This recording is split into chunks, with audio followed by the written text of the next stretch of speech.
हाय, मेरा नाम है उपासना और आप देख रहे हैं द लल्लन टॉप का डेली फाइनेंशियल बुलेटिन खर्चा पानी। Brought to you by Punjab national bank, भरोसे का प्रतीक।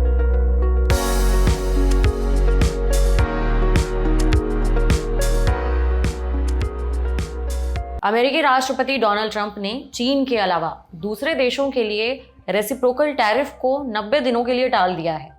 ऐसे में ट्रंप का टैरिफ चीनी कंपनियों के लिए बहुत बड़ा सिरदर्द बन गया है।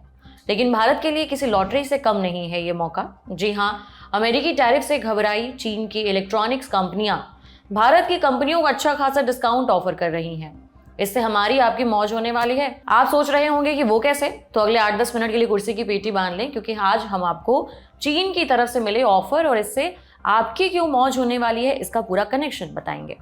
सबसे पहले चीन की कंपनियां भारतीय कंपनियों को कितना डिस्काउंट दे रही हैं ये जान लेते हैं। इकोनॉमिक टाइम्स की रिपोर्ट के मुताबिक चीन की कंपनियां भारतीय कंपनियों को इलेक्ट्रॉनिक कंपोनेंट्स पर 5% का डिस्काउंट दे रही हैं।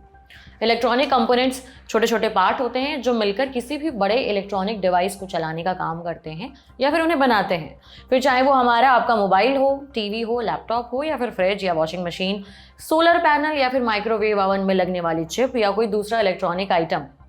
इलेक्ट्रॉनिक कंपोनेंट्स में microchips, LEDs, sensor, battery cell, transistor, integrated circuit यानी आईसी और प्रिंटेड सर्किट बोर्ड पीसीबी जैसी चीजें आती हैं। अब समझते हैं कि चीनी कंपनियों के पास भारतीय कंपनियों को डिस्काउंट देने की आखिर क्या मजबूरी है। दरअसल अमेरिका और चीन के बीच ट्रेड वॉर फिर से गर्मा गया है, लेकिन दोनों देशों के बीच जारी व्यापार युद्ध के बीच में चीनी कंपनियां बुरी तरीके से फंस गई हैं। अमेरिका ने चीनी कंपनियों पर भारी भरकम रेसिप्रोकल टैरिफ लगाया है। अमेरिकी राष्ट्रपति डोनाल्ड ट्रंप ने शुरू में चाइनीज सामानों पर 34% का रेसिप्रोकल टैरिफ लगाया था, लेकिन चीन की तरफ से जवाबी टैरिफ लगाए जाने के बाद ट्रंप और नाराज नजर आए और उन्होंने चीनी सामानों पर 125% का टैरिफ लगा दिया है।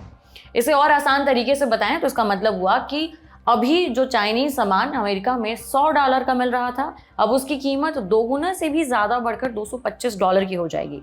इसके चलते चाइनीज कंपनियों की हालत टाइट हो गई है। वहाँ टैरिफ का असर ऐसा पड़ा है कि चाइनीज इलेक्ट्रॉनिक्स पार्ट बनाने वाली कंपनियों में हड़कंप मच गया है, क्योंकि अमेरिका चीनी कंपनियों का सबसे बड़ा बाजार था, लेकिन अब वहाँ अपना सामान बेचना भारी पड़ रहा है।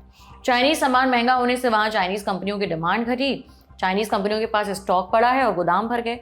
तो अब चीन ने सोचा, मतलब चाइनीज कंपनियों ने सोचा, अब क्या करें। फिर नजर पड़ी हमारे देश भारत पर। अब ये लोग भारतीय कंपनियों को रिझाने के लिए, ललचाने के लिए इलेक्ट्रॉनिक्स पार्ट पर 5% तक की छूट दे रहे हैं। मतलब जो इलेक्ट्रॉनिक कंपोनेंट भारत को चीन से ₹100 में मिल रहा था वो अब ₹95 में मिल रहा है। एक तरह से चीन पैनिक में आ गया है। गोदरेज एंटरप्राइजेस ग्रुप में अप्लायंस बिजनेस के प्रमुख कमल नंदी ने इकोनॉमिक टाइम्स से कहा, चीन में इलेक्ट्रॉनिक कंपोनेंट निर्माता दबाव में है। उन्होंने आगे कहा कि चाइनीज कंपनियों को अमेरिका से निर्यात ऑर्डर कम मिल रहे हैं। ऐसे में वे चाइनीज कंपनियों से इलेक्ट्रॉनिक कंपोनेंट की कीमतें घटाने के लिए फिर से बातचीत करेंगे। उनका ये भी कहना है कि चाइनीज कंपनियों पर इतना प्रेशर है कि मई-जून से नए ऑर्डर की कीमतें और नीचे जाएंगी। भारत को भी इस मौके का फायदा उठाने के लिए तैयार रहना चाहिए। अमेरिका और चीन के बीच जारी ट्रेड वॉर से भारतीय कंपनियां किस तरह फायदा उठा सकती हैं, इसे समझने के लिए हमने यूनॉक्स के दक्षिण पूर्व एशिया और इंडिया के डायरेक्टर सेल्स विक्रम गोयल से बात की। अमेरिका चीन के लिए एक सबसे बड़ी मार्केट है। उनका जो अगर आप इंपोर्ट देखेंगे तो मतलब ट्रंप ने ये जो टैरिफ लगाए हैं ये इसीलिए लगाया है ताकि जो उनका ट्रेड बैलेंस है वो बहुत ही ज्यादा चाइना की तरफ टिल्टेड है।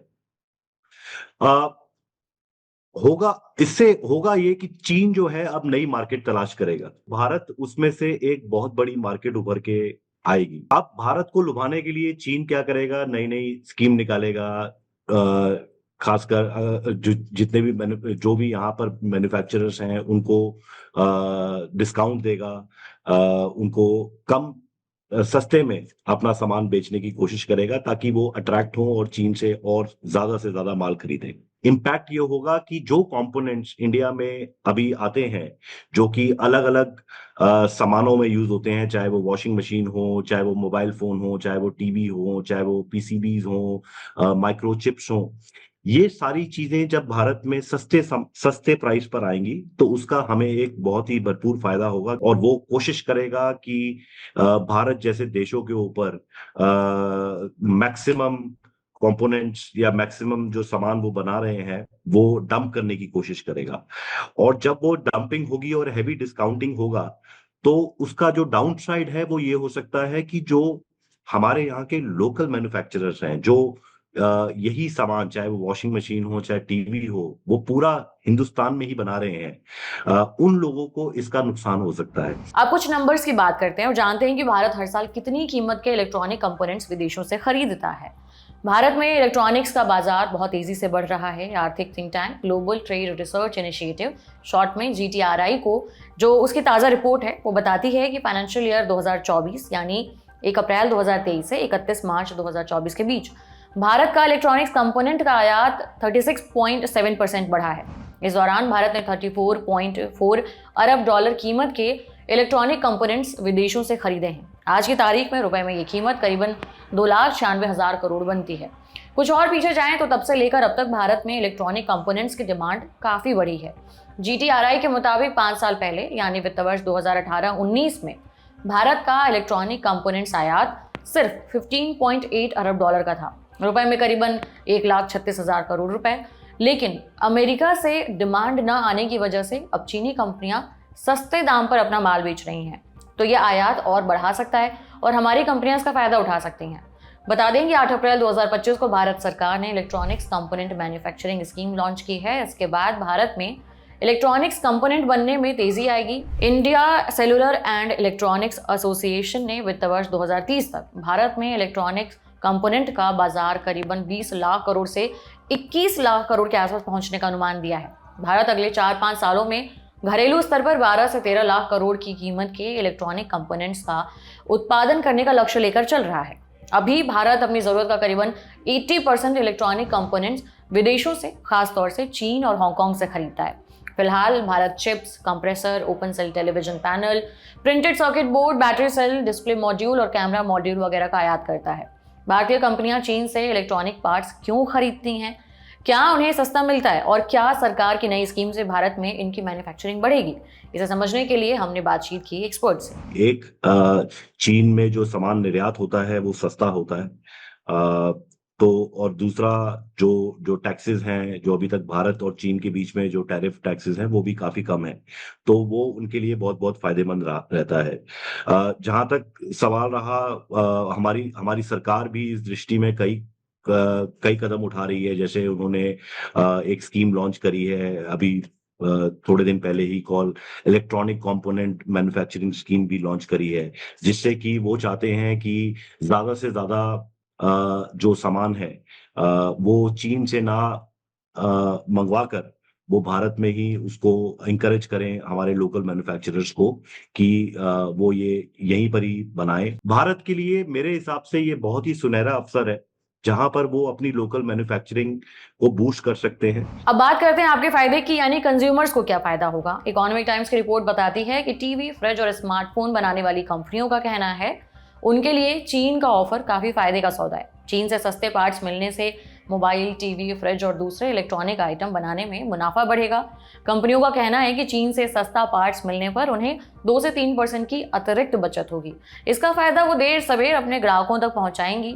फिलहाल इलेक्ट्रॉनिक आइटम बनाने वाली कंपनियां अपनी लागत पर 4 से 7% के बीच का मुनाफा कमाती हैं। इस लिहाज से देखा जाए तो चीन के इलेक्ट्रॉनिक पार्ट्स बनाने वाली कंपनियों का ये ऑफर भारत के कंज्यूमर्स के लिए काफी फायदे का सौदा है। इलेक्ट्रॉनिक आइटम बनाने वाली कंपनी डिक्सन टेक्नोलॉजीज के मैनेजिंग डायरेक्टर अतुल लाल ने ईटी से कहा, अमेरिका में मंदी की आशंका से वहां मांग में कमी आएगी। इसके चलते इलेक्ट्रॉनिक पार्ट्स की कीमतों में भी कमी आएगी। ये भारत के लिए बड़ा फायदा है, हमें इस मौके का पूरा फायदा उठाना चाहिए। डिक्सन टेक्नोलॉजीज का मैन्युफैक्चरिंग प्लांट नोएडा में है। ये company Samsung, Xiaomi, Panasonic, Philips जैसी कंपनियों के लिए कॉन्ट्रैक्ट पर TV, washing machine, smartphone, LED bulb जैसे आइटम बनाती है। भारत में इस कंपनी की 17 फैक्ट्रियां हैं। इसी तरह mobile phone market tracker counter point research के निदेशक तरुण पाठक ने कहा कि ओवर सप्लाई के कारण स्मार्टफोन कंपोनेंट की कीमत कम होगी।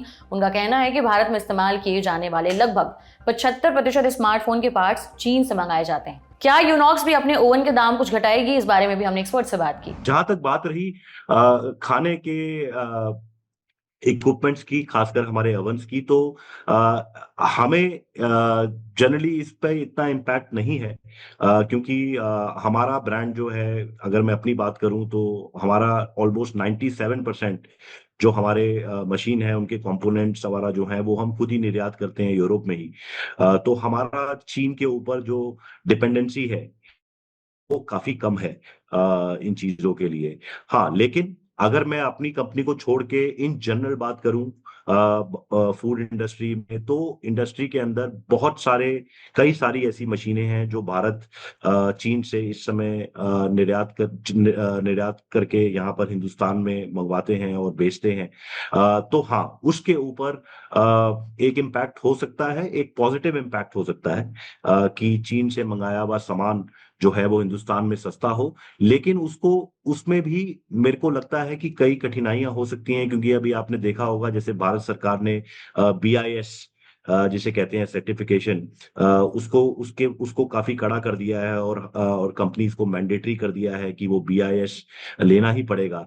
तो उस BIS प्रोसेस में भी हालांकि जो यूरोप में, अमेरिका में जो मशीनें निर्यात हो रही हैं उनके ऊपर फिर भी रियायत है, बट चाइना की तरफ भारत का रुख जो है वो अभी भी वहां पर थोड़ा सा कड़ा है। अब एक शेयर मार्केट की सुर्खी जान लेते हैं। अमेरिकी राष्ट्रपति डोनाल्ड ट्रंप द्वारा चीन को छोड़कर बाकी देशों के लिए 90 दिन पर टैरिफ पर रोक की घोषणा के बाद अमेरिका से लेकर एशिया तक के बाजारों में बाहर लौट आई। 9 अप्रैल को अमेरिकी शेयर बाजार के सभी प्रमुख इंडेक्स में जोरदार तेजी दिखी। बुधवार को डाउ जोन्स इंडस्ट्रियल एवरेज करीबन 2963 अंक परसेंट में करीबन 8% उछलकर 40,608 पर बंद हुआ।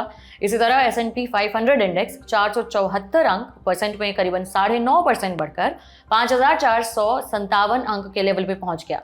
साल 2008 के बाद से S&P में एक दिन में आया ये सबसे बड़ा उछाल है। इसी तरह टेक कंपनियों वाला सूचकांक नैस्डैक 1857 अंक यानी करीबन 12% बढ़ गया और 17,125 पर पहुंच गया।